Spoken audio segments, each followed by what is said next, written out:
I used to work at a local pizzeria back during college. My parents covered most of my living expenses, but I wanted to start making a living of my own, so this was my way of doing it. I remember it was a Saturday evening. Around 2 a.m., we got an order for one large pepperoni pizza. It was a weekend, so it wasn't out of the ordinary to get an order at this time. I packed the order, grabbed the receipt, and headed out to my car without thinking too much of it.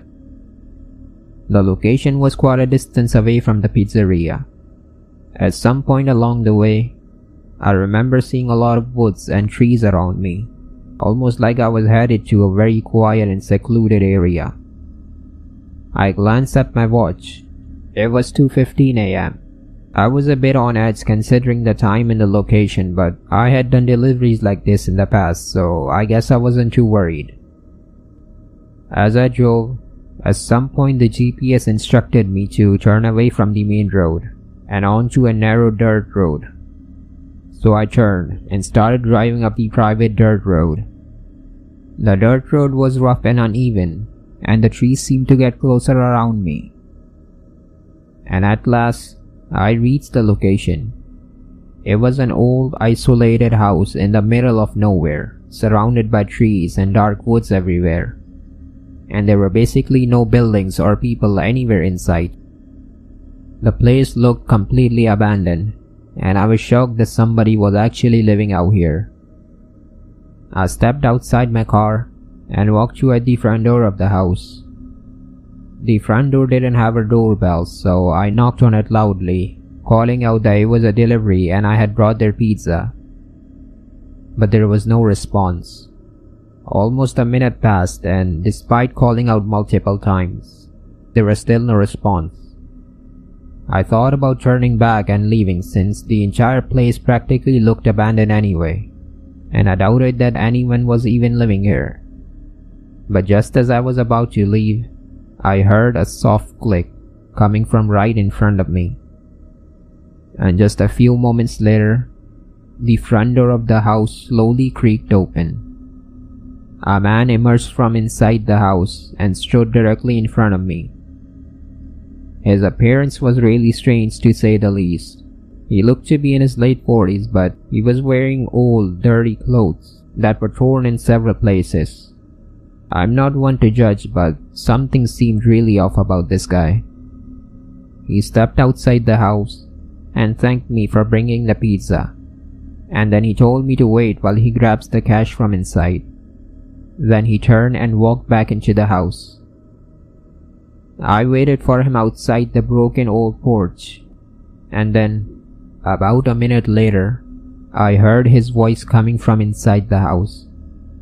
He called out to me, saying that I should come inside and put the pizza on the dining table.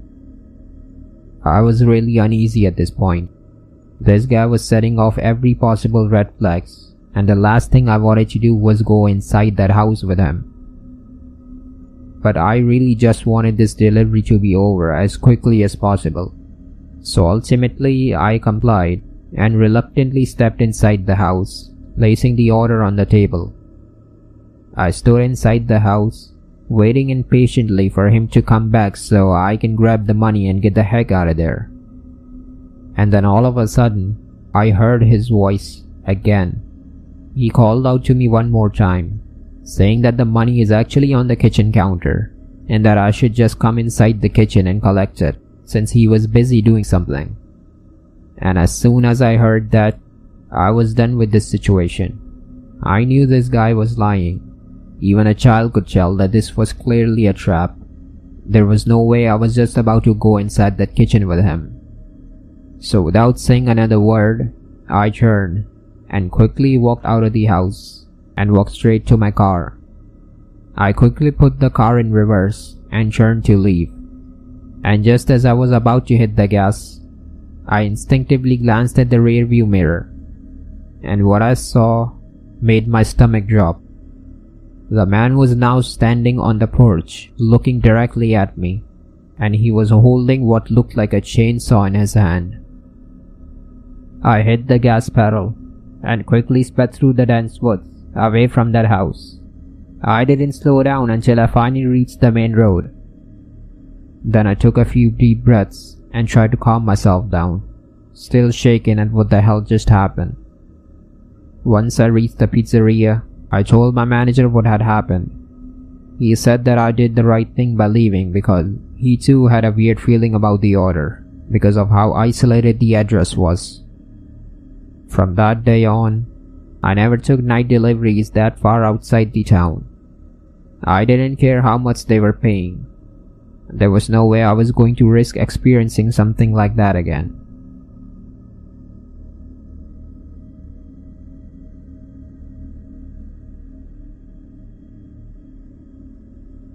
During my final year of college, I worked part-time as a food delivery driver for a local restaurant in my town. It wasn't glamorous work, but it paid well enough, so I didn't mind it that much. My shift was supposed to end at 1 a.m., and by 12:45, I had completed my last few deliveries and was just waiting for the clock to hit 1 so I could go home. But then one final order came in. The location of the delivery was very far from the restaurant. It was almost at the edge of town. Normally I would have been annoyed at this since it was so far away. But when I looked at the payout, my mood instantly changed. The delivery fee was unusually high. It was much higher than normal, and it was enough money that I immediately accepted it without thinking much. As soon as the order was ready, I picked up the food and got into my car, and then I started driving toward the location. The ride was normal as usual. It was just quite empty roads with very few cars inside. I wasn't too thrilled about driving all the way up to the edge of the town, but again, the payout was unusually high, so I told myself that it was worth it. At some point, the houses became less frequent, and the street lights completely disappeared. And soon, I was driving on a long empty rural road, surrounded by nothing but dense woods. This was when I first started feeling uneasy. I knew the location was secluded, but I certainly wasn't expecting it to be in the middle of the woods. The road was rough and the trees crowded both sides of the path, which forced me to drive slowly. And after another minute or two, the trees finally opened up, and in the middle of the clearing, there was a large, dark and old-looking house with no lights anywhere. But that wasn't the strangest part. I glanced over to the right and saw that there were dozens of cars parked just a few feet away from the house. This was really strange. Why would there be so many cars in the middle of nowhere, deep into the woods? It didn't make any sense. I took a deep breath, grabbed the food, and checked the delivery instructions one more time. That's when I noticed a note in the delivery instructions that I hadn't noticed before. The note said, "Deliver to the basement entrance." That made my stomach tight. Being out here alone was creepy enough, but now I had to go to the basement as well. Still, I told myself that it was probably just some weird family gathering or a private event or something. So I walked around to the side of the house, toward the backyard, looking for the basement. Then I saw it. Right at the back of the house, there was a small basement door. I slowly walked up to the door. The door was partially open, just enough to leave a dark, narrow crack. As I got closer though, I started hearing something. At first, it was too faint to make out. But then I realized what it was. It was the sound of voices. Human voices. It seemed like the voices were singing or chanting something. It sounded like soft, rhythmic chanting almost. I instantly froze on the spot. Every instinct in my body told me to turn and leave. But curiosity got the better of me, so I slowly stepped toward the door and carefully looked through the small opening. And what I saw made my blood run cold. Inside the basement, there were dozens of people, standing in a large circle, with candles all around them, and they were all dressed in dark robes. Their heads were lowered and they were repeatedly chanting something in unison. And right at the center of the circle, there was a single empty chair. My heart immediately started pounding, and I could feel the sweat on my face. I didn't want to be there another second. I just wanted to get out of there. So instead, I slowly backed away from the door and ran back to my car as fast as I could. I got inside the car, locked the doors, and drove out of the woods faster than I've probably ever driven in my life. I didn't go back to the restaurant after that. I was way too shook, so instead I just went straight home since my shift was over anyway. I didn't even bother telling my manager what I had seen. Instead, I just marked the order as undeliverable and paid for the order myself so the restaurant wouldn't lose money. From that day on, I made one rule for myself. I never accepted deliveries to those kinds of remote areas again, especially that late at night. I still don't know who those people were and what the heck they were doing inside that basement. And honestly, I don't even wanna know.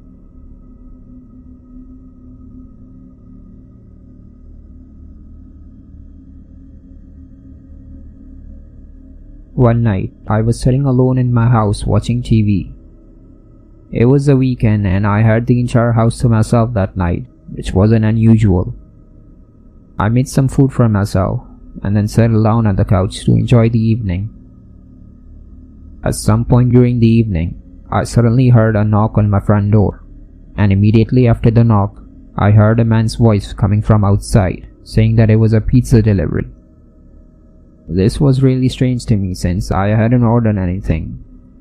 I stood up and walked toward the front door, but before opening it, I looked through the peephole. There was a man standing outside my porch wearing a baseball cap and holding what looked like a pizza box in his hand. I just called out to him, saying that it was a wrong address and that I hadn't ordered it.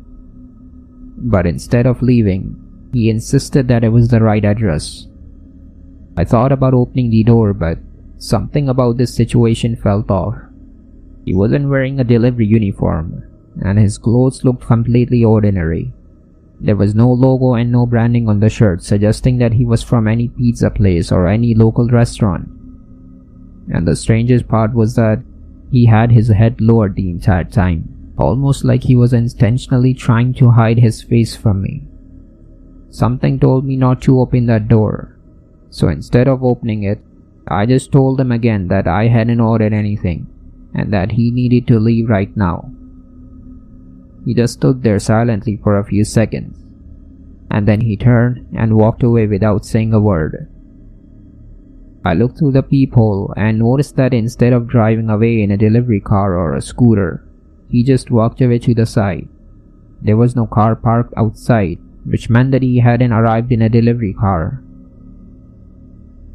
I had a bad feeling about this. Still though, I tried to calm myself down and told myself that I was probably overthinking it. So I went back to my couch and continued watching TV. Then after some time passed, I heard another knock on the front door, followed by that exact same voice calling out for pizza. I walked over to the front door and looked through the peephole again. It was that same man, still holding the pizza box in his hands. He said that he had double-checked the address and confirmed that this was the correct one. That made absolutely no sense. I had already told him that I hadn't ordered anything, so why the heck was he back then? I told him again that he had the wrong address, but this time, he said something that really caught me off guard. He said that I should just come outside and take a look at the address myself. And the second he said that, every possible red flag went off. Why was he so determined to get me outside the house? At that point, I was genuinely creeped out, so I told him in a stern voice that he was bothering me and that he needed to leave right now. He didn't argue after that. He quietly turned around and walked away. After that, I went through the entire house and made sure that every single door and window was locked. I was almost sure that this guy wasn't an actual delivery driver, and that he had some other ulterior motive to get me outside the house. I thought about calling the police, but eventually I decided against it. After securing everything, I went back to my couch and turned the TV back on. A couple hours go by and I was almost falling asleep at this point, when all of a sudden, my phone started ringing. It was my next door neighbor Harry. I answered almost immediately, and the second he started speaking, I could hear the concern in his voice. He said that there was a guy outside my house, wandering around and circling the entire property. My stomach dropped as I heard this. I instantly knew who it was. I asked him what he looked like, and he said that the guy was wearing a black hoodie and a baseball cap. That confirmed it. It was the same guy from before. I thanked Harry and hung up, and then immediately afterwards, I called 911. I told the operator that there was a suspicious person walking around my property and that I believe he was trying to break into my house. The operator told me to stay calm, lock myself into a room, and wait for the officers to arrive. So I quickly ran upstairs, went into my bedroom, locking the door behind me, and then I waited for the police to come. I remember sitting on the floor beside my bed, staring at the bedroom door, listening for any sound downstairs. It felt like forever, but eventually I heard a knock on the front door, and sure enough it was the police. I opened it and saw that there were two officers standing on the porch, and just behind them, there was a guy in handcuffs, sitting inside the police car. It was that same pizza guy from before. The police had approached the house quietly without using sirens so they wouldn't alert him. That's probably why I hadn't heard them arrive. One of the officers explained that they had caught him walking around my property, and they had found clear footprints all around the house. The pizza box that he had been carrying was completely empty. It was probably just a trick to make me open the door. But the part that still scares me to this day was what they found on him. The guy was carrying a knife with him. He had it hidden inside his hoodie the entire time. I don't even want to imagine what he intended to do with it. The police took him away and I never saw him again after that night. I still don't know what his true intentions were, but one thing is for sure, that they definitely weren't any good.